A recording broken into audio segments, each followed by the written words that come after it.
PSLF waiver plus refinancing strategies. So talking about this October announcement that they did with PSLF. So for those of you that don't know, I imagine people on this call are probably pretty familiar with it, but any kind of payments count towards the 10-year PSLF program. That's a pretty big deal. This includes late payments, certain kinds of deferment like active duty deferment count as well. Any kind of federal loan can qualify, specifically though it has to be a loan from the Department of Education. And they did randomly exclude Parent Plus loans. So I say that because people think, oh, my federal student loans. Well, there's actually federal student loans from two different departments. There's Department of Health student loans and there's Department of Education student loans. So this Department of Education student loans are direct, FFEL, Perkins, things like that. They included all of those in this new PSLF waiver announcement, but they did not include Parent Plus loans. That was the one kind of loan that was excluded. That was a Department of Education loan. And then just know that if you have any Department of Health student loans, those did not get included in this announcement. So Department of Health student loans are like loans for disadvantaged students, health profession student loans, things like that. Now, direct loans are going to get credit automatically. So one quick thing that I will say, I will stop my screen share here for a second.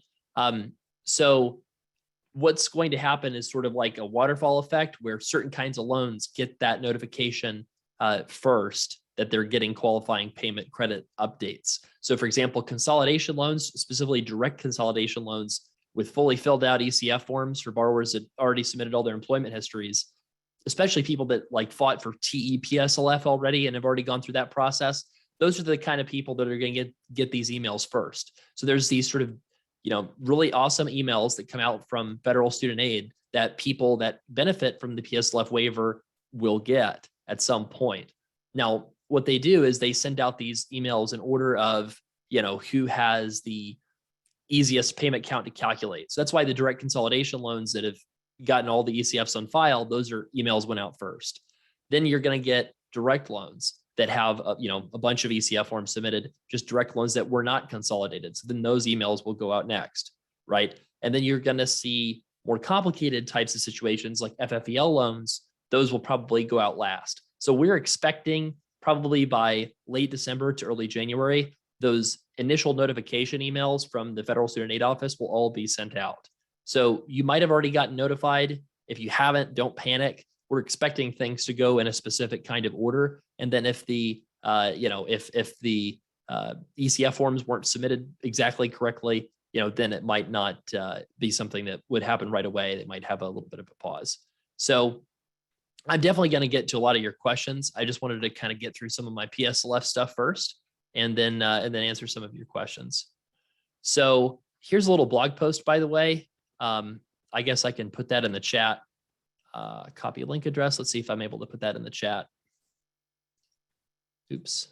Hosts and panelists, I'll put that in the everyone category. So there's a blog post about how to qualify for the PSLF waiver that I wrote on our site.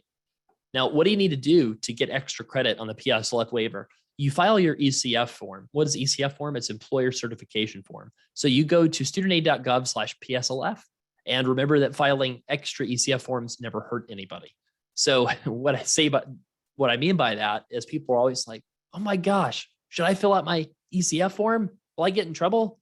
And the answer is, yeah, you should fill it out. There's no negative consequences that can ever really happen from you filling out your ECF form. So what is the ECF form? studentaid.gov/PSLF. So that's the PSLF help tool. Now, if we kind of think about what this looks like, that's our website here. So if we go to studentaid.gov, you can go studentaid.gov/PSLF, and I can't spell. So PSLF help tool. Now you can go to log in to start, and you just basically go through this process. Now the PSLF help tool is giving people errors and telling people that they don't qualify when they actually do. So don't worry about that. Just fill out your ECF form, try to get everything certified, all of your potential credits certified.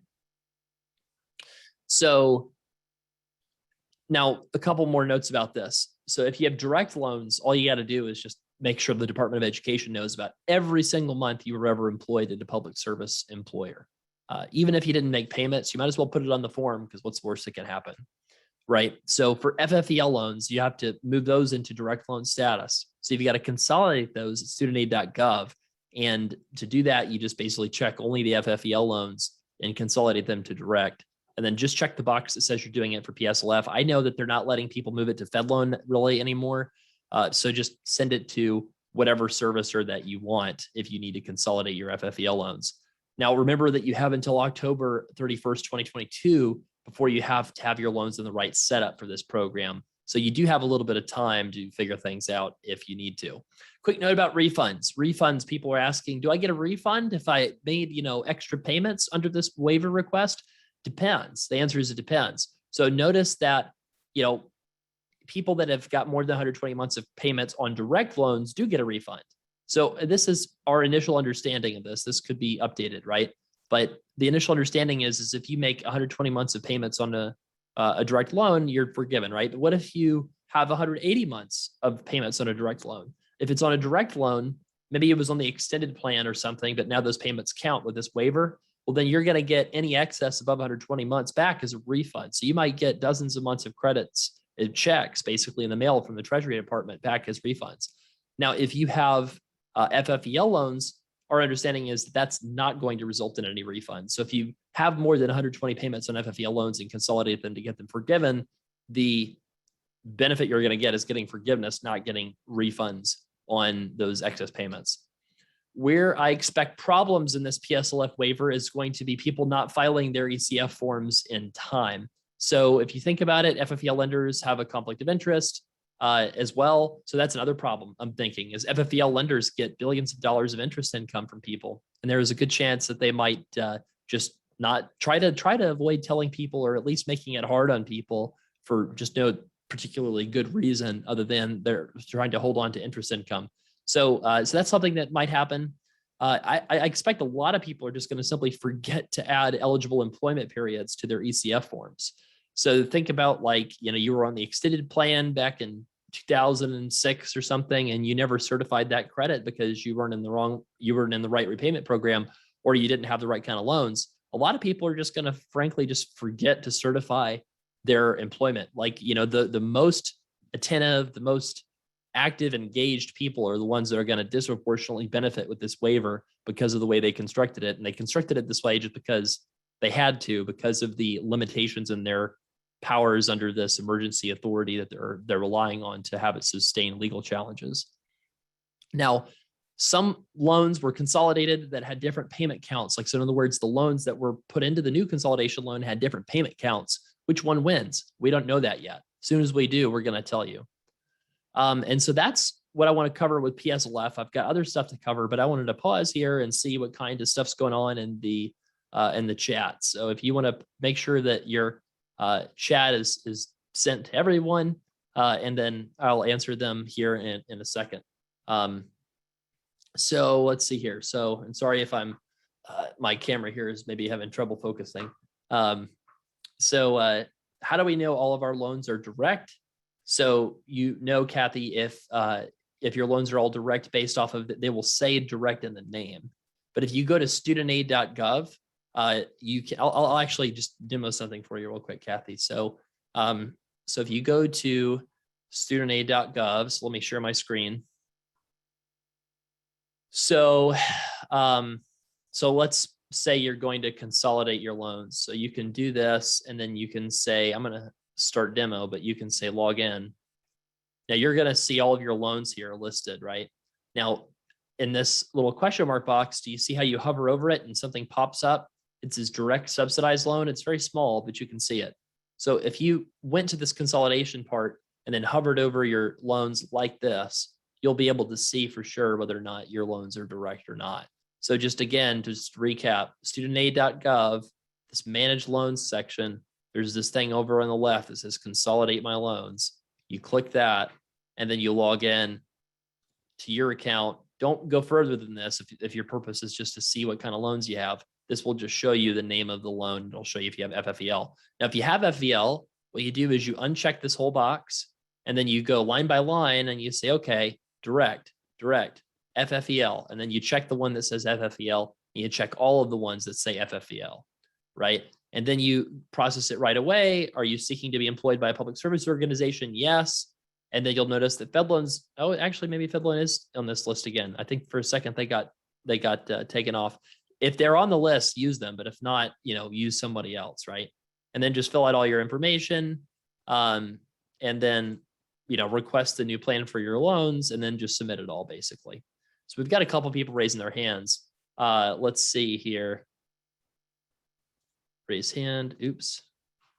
All right. So if you're consolidating your loan and are in deferment during the process, any advantage to paying interest during this time? No, right? That's like paying extra in taxes. You don't want to do that. Pre-COVID forbearance, Ryan says, I was on IBR as a resident with the hope that I'd stay locked into IBR for 10 years and cap the payments. Now, Fed loan's delaying this certification due to COVID. I'm worried that when I do recertify, I'll no longer qualify. And okay, and then they'll make me go to repay. So yeah, so here's a great little thing to know about the COVID forbearance stuff, right? So so the COVID forbearance stuff, it's not going to affect you being kicked off of IBR, right? So what they're going to do is they're going to send you a note in the mail, Ryan, that says, hey, you no longer qualify to pay based on your income. That freaks a lot of people out. They call Fed loan. Fed loan tells them to switch to repay because of what they just tell everybody because they don't know. And if you listen to them, then you no longer have a partial financial hardship and you're stuck on repay and you can't switch back. So effectively, Ryan, what you should do is essentially continue recertifying your income. And then once you no longer qualify, they're going to send you that letter saying you don't qualify anymore. And then you just do nothing. And then you just get capped out at the IBR plan and just don't call Fed loan. Basically, it's kind of like calling Fed loan is one of the worst things you could do unless you're calling them to escalate a payment dispute. Melissa says, I've got a Parent Plus loan for my kids. Okay, so, so let's just talk about Parent Plus in general, right? So Parent Plus loans, you're not going to be able to do anything with this PSLF waiver.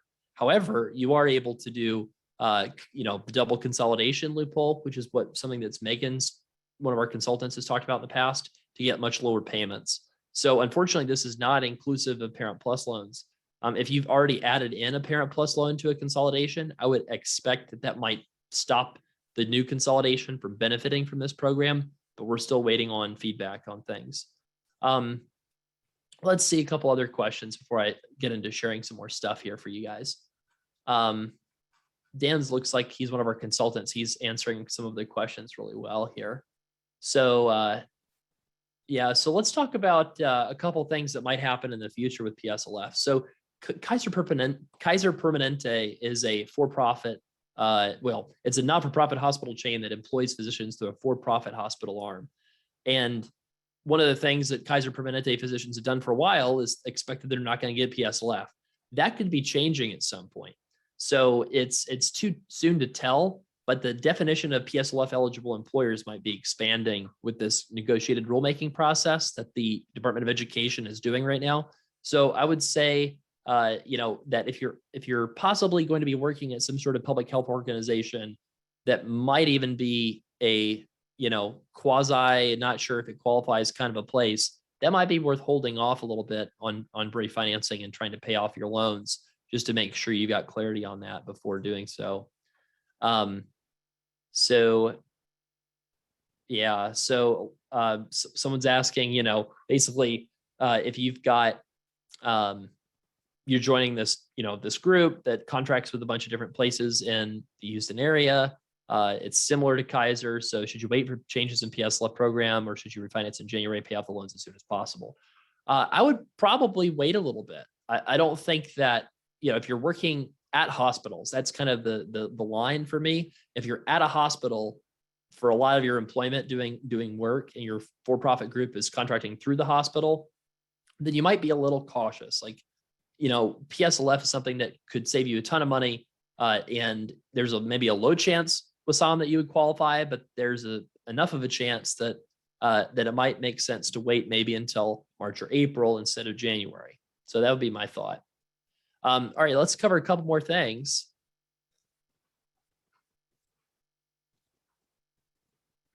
All right, so this is just kind of a random thing about refinancing your home and refinancing your student loans, and then I'm just going to stop and just take questions from everybody. So this is kind of something that I think a lot of people could benefit from that are even working with PSLF, right? If you've owned your home for more than 3 years, a lot of people's home values have mooned, right? They're up 30, 40, 50% in some cases. So a lot of people have car loans. A lot of people have home equity loans. They might have, other kinds of debt in their life, private student loans, right? And if you are not already getting the mortgage interest deduction, then you could consolidate a lot of your debt into your home if you've owned it for a little while and significantly improve your cash flow. So I thought I would just give an example of one of my friends that I recently helped, and it really, I think, changed his life. So he bought his house in Tampa for about $160K a few years ago, had to use an FHA mortgage, so had to do a small down payment with PMI. He has car payments. He's got his roof started leaking, so he had to get a loan for his roof. He had a couple $100 a month private loan payment, no emergency fund. But now his house, because of just the mooning housing market, is worth $300,000. So I talked to him. I said, well, what if you could keep your mortgage payment the absolute same and then get rid of all this other kind of debt and get an emergency fund? Because he was stressed out at work, also wanting to maybe potentially reduce his hours. And he thought it was too good to be true. It's not. You're just exchanging one kind of debt for another kind of debt, right? So essentially what he did is he did a cash out refinance. He has more than 20% equity in his home still, according to the current market value. Got rid of PMI, able to add in all of his debt payments basically into his mortgage. And his monthly payment now is about I think it's about 13 or 1,200 a month. Yeah, sorry, I'm just reading that bullet point. So his all-in payment on his loans now is $1,200 a month, which is lower than his mortgage payment. That his mortgage payment alone, I think, was about $1,300 a month, with some extra things baked into that. So, so a couple places that you could check for refinancing home mortgages right now if you've owned your house for a little while. One is this Credible link, and I'm a big fan of checking multiple places. So that's one spot. There's also this company called better.com, which is a decent spot. And then there's if I can switch here. So we'll go to the student loan planner site, and then there's this marketplace part of our website here that you can go to. There's doctor mortgages. So if you go to, say, Texas, for example, there's a couple people you can talk to about doing a doctor's mortgage refinance, which can sometimes mean you have more flexible options, right? So there's a lot of different options that you've got if you're trying to optimize cash flow. So I just thought I would post that, and now we're going to talk about some other of your questions. So let's see what we got. I just see Mary. I'm not sure if your name's longer than that. Sorry if it's so, but I've got 180K in federal loans, 75K salary. What's the best way to attack my loans? I just graduated in May, so I haven't made a payment. So I would say the best way to tackle your loans is probably an income-driven repayment plan, probably pay as you earn, probably filing taxes separately if you're married. And there's a lot of more complicated aspects to that. But that's kind of one of the reasons that people hire us is we sort of go through the details of that and explain the sort of the best way to pay it back relative to what your financial goals are. So yeah, Merrick, I see now is the full name of the person. So let's cover a couple more things, and I'll just answer any of your questions, and then just make sure everybody's questions are answered, and then we'll call it a day here. So it won't be too much longer. All right. So student loan refinancing ladder. So if you do a student loan refinancing ladder, what is that? So what we tell people when they're refinancing their student loans, everybody wants to lean into doing a 5-year variable rate right away, right? Because you see, oh my gosh, 1.9, a lot of times people apply on our website based off of who has the lowest variable interest rate. And that's always a 5-year variable rate. And people that apply for that, it's like, well, wait a second. Did you know your payment is going to be 2% of your principal balance per month? That's too big of a payment for a lot of people. So this applies if you're on PSLF, if you have private student loans that don't qualify. And then it also, of course, applies if you're paying back your loans. So the way this works is if you have a $200,000 loan, you could refinance now at a 3.5%. That would be $1,160 a month. So if you pretend that you get a $10,000 bonus each bonus season, let's say you throw $10,000 at your loans, in 3 years, you pay your loan down to about $146,000. And you can refinance now to a 10-year fixed rate at 3%, which is only a little bit more per month. Finally, you continue paying down this loan with extra prepayments down to $100,000. Now you refinance it a third time to a 5-year variable rate, 1.9%, about $1,700 a month. And just so you note, this would apply to mortgages for your house too. If inflation ever gets bad at any point, stop the prepayments, consider investing that money instead of paying down debt. Other benefits of the student loan refinance ladder is you get approximately $3,000 in cash bonuses, which is about half from the lenders, half from us, from refinancing your student loans 3 times. And then importantly, you minimize required cash flow and give yourself added flexibility for home and business ownership. So if you think about refinancing on our site, one thing that we're getting questions about is when is the good time to do it. So just so you know, at the time I record this in early November, Common Bond is doing 0% interest for 20-year fixed rates for 6 months. That's probably going to end very, very shortly.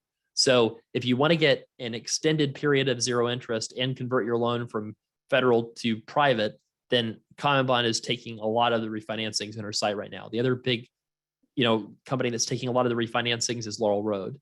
That's just because they're offering people in some cases as low as 2.75 for 20-year fixed.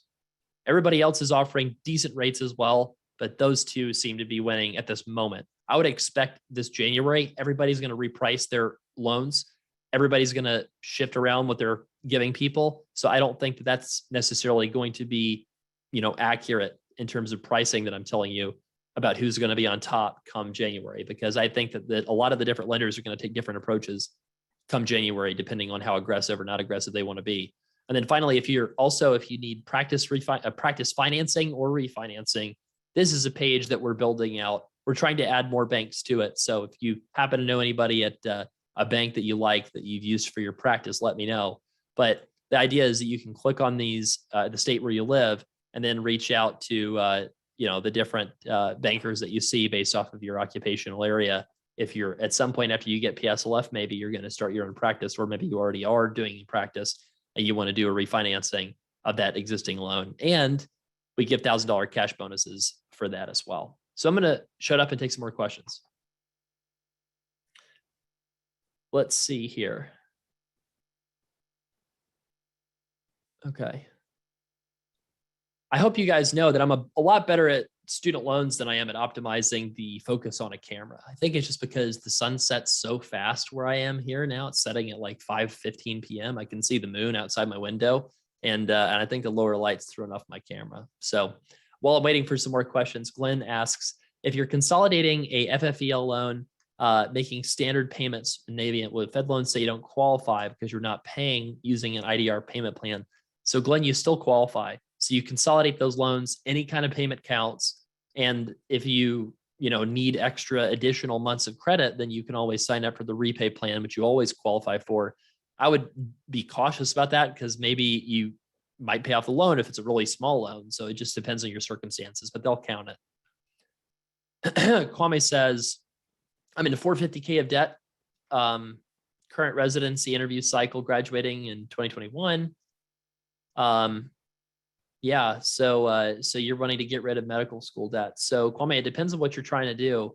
If you're trying to do a nonprofit or academic kind of a place, then you basically just want to, if you're, let's see, in the current resident interview cycle, graduate. Okay, so right after you graduate, consolidate your loans at studentaid.gov.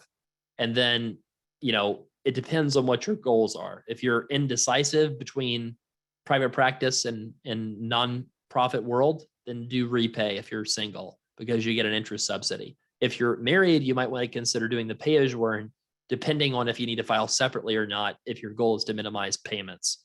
In terms of like resources that we offer, I would say check out the Student Loan Planner podcast. That's the best thing that we do, and it's free, and you can listen to it in the gym or going on a walk, or, while you're, this is maybe TMI, but while you're trying to get baby ready in the morning and you're like giving her a bottle or having to change her diaper or something. I listen to a lot of podcasts during that time early in the morning because there's not a lot else on TV or anything, right? So I would suggest that. Let's see. So what's the best IBR option to choose for direct loans? Pay as you earn is generally the best because you can get the lowest payment and have the flexibility of filing taxes separately, but it's not always best, especially if you need interest subsidies, then revised pay-as-you-earn might be better. Bob says, does forbearance stretch out the final payoff date of an ICR loan? I'll be in my 90s at that time and do not want to survive to an old age just to get a tax bomb. I don't blame you, Bob, but I think that what you might consider doing is if you ever do get to the point where you go into a nursing home, hopefully you don't, but if you do, then it's a pretty strong case, I think, that you could file a petition to have the loans forgiven due to disability. I've had a couple of lawyer friends that have done this for people and it's worked out pretty well, I think.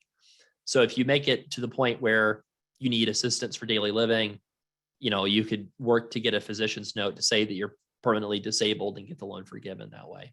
But forbearance technically does stretch out the forgiveness date on an ICR loan, but I wouldn't worry about it too much, right? Daniel says, we saved up a bunch of money to pay towards the wife's loans, like to refinance to a better rate, but it'd be better to pay down the loan before or after refinancing. So I would pay down the loan. Let's see, I would pay down the loan. Well, it depends, Daniel. So the reason I say it depends is, are you sure you want to use all that money on the loan? A lot of times the answer actually should be, you should hold on to some more of it. So if you're trying to do, maybe a business, or you want to take a trip when COVID finally lets up, or, I'm a big fan of people having plenty of cash in the bank. Let's put it that way. So let's say that you want to use it on the loan. I guess I would say I would lean towards using it on the loan first and then refinancing it, because you could get a lower monthly payment when you sign up for your first tranche of that student loan refinancing ladder. So that's probably what I would say. So just use some quick math, right? If you've got $150,000 loan and you have $50,000 cash and you use it on that loan first, you've got a $100,000 loan. Now your payment on a 10-year fixed rate is $1,000 a month instead of $1,500 a month. So that's just some rough math as to how that works. Travis, what do I have? Okay, let's see. I see, Travis, what do I have? 32,000, I make too much. Kaiser, ER, what's best for? Okay, Kaiser, ER. So the issue with that is eventually you might qualify, but right now you don't, if you're a physician. If you're not a physician, I think a lot of those Kaiser folks do qualify because they're directly employed by the nonprofit hospital. So the issue really happens with these for-profit hospitals or for-profit, physician groups employed by nonprofit hospitals that just happen to get their paychecks through a non-qualifying employer for PSLF purposes. And they're in the process of rewriting those rules, but they're not going to be finished. Probably the rules won't take effect until 2023. And then I will say this, I don't think that they're going to be able to rewrite the rules so that credit in the past can count. I think it would most likely be for the future. So unless you were planning on working, 5 to 10 years for Kaiser, forward looking, I would still personally feel okay paying off my loans. I'll say that.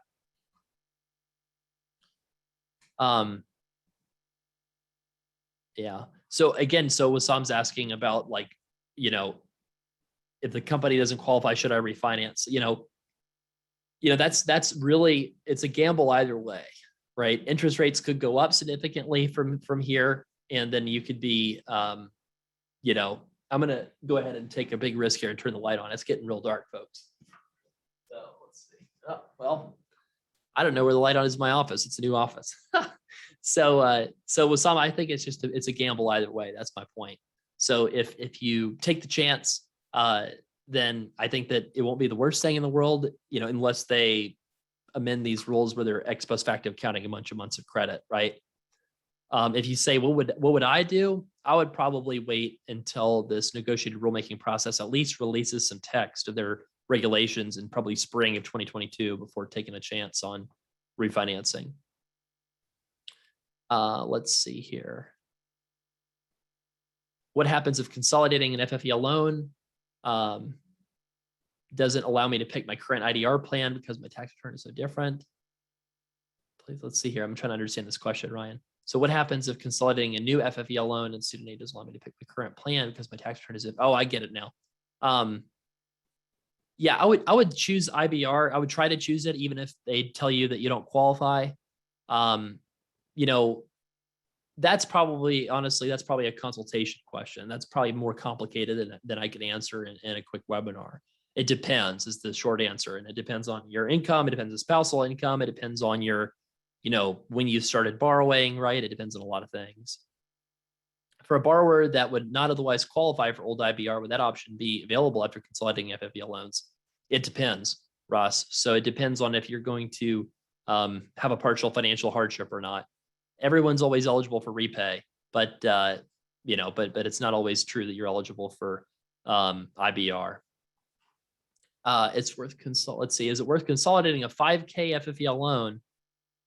When I paid off most of it so far, I'm paying $200 a month. We'll have 24 months until it's paid off. Yeah, I'm having a tough time letting go of the money I paid on it so far. 25 months of payments. Let's see. Yeah, Lindsay, I would add it in because it's going to not affect your total payment on your direct loans at all. And then that loan will get extra credit towards PSLF. So I would add it in. I know it kind of feels bad to not get that one loan out of the books, but that's probably what I would do. Thanks, Dan, for answering a lot of these questions. So let's see. So what other questions do you guys have? I'll take maybe questions for another 5 minutes, and then we'll post the recording of today's webinar on our YouTube channel. It's a good thing that it's past Halloween, or else I'd be making a bunch of jokes about how I'm going to turn into a werewolf here, because I guess I didn't plan ahead with the rapid change in sunlight between the few minutes before sunset and the few minutes after. So that's why it's so dark in my office here. Deanne asks, do you know if people are still able to get refunds if they've been paying their loans since March 2020? Yes. That's one of our most popular ways to save people 4 or 5 figures in a consult is you contact your servicer and ask for a refund on any payments you made after March 2020, and they have to give it to you. So if you know you're going to go for forgiveness, especially with this waiver, right, I would definitely do that. David says, is there an advantage to paying some of the PS? Let's see here. David says, is there an advantage to paying a large sum on an IBR repaid non-PSLF now? Payments begin again. Okay. So David has emergency savings. Is there any advantage to paying something now? I would say no if you're going towards forgiveness. If you are not going towards forgiveness and you plan to refinance, then I would say maybe pay it down a little bit of it now where you still have a really solid emergency fund. And then I personally would take more advantage of this common bond 0% refinancing on our site. So just again, to sort of share our site. Wow, it's so much brighter when I turn on the white background of the website, isn't it? So again, if you're on the main site, you go to refinance, and then you just click on common bond, and you click see my rate, and then you just apply. And most people, if you go with the 20-year fixed rate, are going to get a 0% 6-month promo kind of deal, and they charge mid-3s after that. So that 0% would go, today's November. So November, December, January, February, March, April. So your interest would start around April or so. Now that would eliminate the federal loan part. So you don't want to do that if you're going for forgiveness, but it depends on what you're trying to do too, right? If you're just trying to hop between lenders for the bonuses, you might start with common bond, work your way to other ones. If your goal is just to get like a 3% for 20-year fix, I think a lot of medical people right now are having a lot of luck with Laurel Road. And then the other ones, it's kind of hit or miss as to who's good for which company and why. Let's see, Dan says, let's see, question from social. Will you give us insight into the refund extra payment counts for PSLF? Yeah, so basically what I said earlier was just if you have direct loans that you made more than 120 months of payments on, you'll get refunds. If you have FFEL loans, though, that you made more than 120 months, you'll get forgiven, but you won't get refunds. Let's see, Holly says, I've got 150K in an IBR plan. I've got some savings. I want to pay on it. Well, don't pay if you're going for forgiveness, right? That's like paying extra taxes. You don't want to do that, right? So you just want to verify you need to pay the loan off. But what's better, I think, is to get that holistic plan to know, oh, okay, I'm going to lock in a long-term refinance with a low interest rate. Now I can make prepayments and start working my way down the student loan refinancing ladder. How do I refinance 100K in private loans if I'm a stay-at-home mom with no cosigner?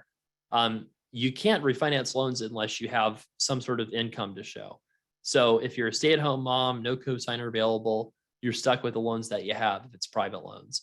Now you could always do, you could always see if you do have a spouse that makes an income, You know, I think that it's worth having a conversation about that. Some people, they're not comfortable with that. Some people they are, but I'm always a fan of people working together as a joint financial unit. And if one person's paying a lot of extra money and interest, that's money that's not available for other things. Do all the loan providers allow cosigners? I believe everybody but Earnest does. There might be one or two others that don't allow cosigners. Off the top of my head, I don't remember exactly, but you know, studentloanplanner.com, if you go to the site, you'll see, if you click on some of those places, you'll pretty quickly find out if they allow them or not. I think it's just Earnest that doesn't.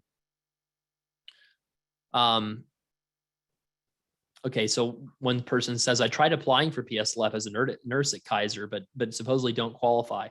So I think that there's a good chance that you will qualify in the future. I don't think that backward looking that credit will count, but I think forward looking that credit could potentially count. And I think it might start counting as early as July of 2023.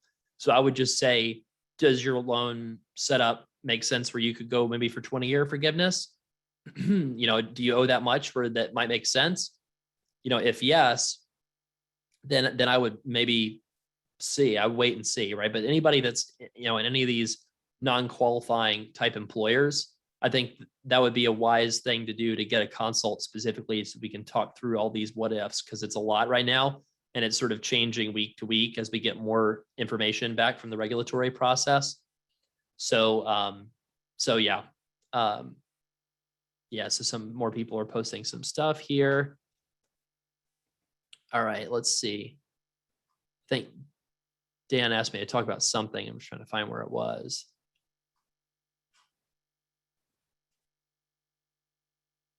Yeah, so they're posting those things here. All right, so we'll do maybe 3 more questions. Ross asks, does Common Bond have a prohibition on prepayments with a 0 intro rate and 1,000 bonus? No, it does not. I don't know why. I think that their numbers people ran a simulation and found that X% of people never apply to refinance ever again. And so I think that that's kind of what the math is insinuating, right? With the offer like that, is that they're gambling that a huge number of people will never apply to refinance their loan again. And obviously you have that freedom to. I would just say, make sure before you sign that you contact help@studentloanplanner.com. Send us an email to verify that we see your loan in the application system so that we make sure that we get you your bonus in a timely fashion. And I'm not seeing any other questions. Maybe I didn't check the Q&A. Let's see. Ann says, my spouse and I have a combined loan that makes me ineligible for PSLF. Yep. So, okay. So this could be a spousal consolidation loan. If it is, you basically both have to be eligible for PSLF to get it. So it's really complicated. So I think that, you know, I can't say what you should do in that situation. Just file your ECF forms, apply for it with that studentaid.gov/PSLF link, and then give it a shot. Jason says, my wife is a pharmacist, 206 figures. I'm a public interest attorney. We just had a baby. Let's see. So for taxes, so one thing to know about filing separately for taxes is it doesn't, who claims the baby does not do anything to your student loan payment. Your family size is still 3 for your student loan payment, regardless of your tax filing status. So just know that that doesn't affect things. And another person's asking, when will my wife be asked to recertify? She's paying $50 a month, I guess, from residency. When is she going to be asked by her loan servicer to recertify? It's going to be hit or miss. It's going to be dependent on the loan servicer. A lot of them, I think, are going to just go off of 2019 numbers for a while. And then I think they might put off recertifying all the way until 2023 potentially, but it's going to depend on servicer by servicer basis. We'll certainly update you. I've never considered PSLF, even though I've been working an eligible job. If I've never certified my employment, can I certify retroactively due to this waiver? So this is and then Ashley says, currently back in school, my loans are deferment. Will consolidating my FPL loans for PSLF impact my deferment? They probably won't allow you to consolidate them, Ashley. You might have a hard time doing that. You could ask for an in-school deferment waiver request and I guess I would say, Ashley, go ahead and give it a try. Try to go into that student aid website and consolidate those FFEL loans. It's not going to impact your deferment and the loans you're borrowing for currently. So I would give it a try. I can't guarantee it's going to work, but I would try it. And then Daniel, we're going to end on your question. I've never considered PSLF, even though I work in a qualifying job. I've been paying for 20 years. I've never certified my employment. Can I certify retroactively due to the waiver? So the answer is yes. So as long as you don't have Parent Plus loans, if you've been working at a public service job, if you have loans that show up on the Department of Education student aid website when you log in, and you've been paying any kind of payments at all, you qualify if you have direct loans. If you don't have direct loans, you need to consolidate them and then file your ECF form. So just again, studentaid.gov/PSLF, that's the place to go to apply. So apply, and Daniel, you might be eligible for forgiveness immediately on these loans, which is life-changing. One of our consultants, Megan, had a consult with a teacher who was in his 40s.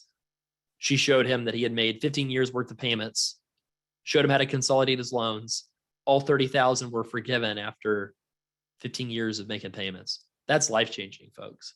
So I would highly suggest if you can tell people about this opportunity, if you work, at a public service job, especially people that are in their 40s, that's like the group that's going to have the biggest benefit from this, because they wouldn't be able to qualify for PSLF with FFEL loans. Now they will if they consolidate them. So I would do a little bit of public service sort of good for your coworkers and tell them about this. Tell them about studentloanplanner.com's resources to help people, get going on this, like the podcast, the site, also like, other sites too. I'm not saying just ours, but I think that we could really help people spreading the word on this, right? Because it's a limited time, only till October, Halloween of 2022.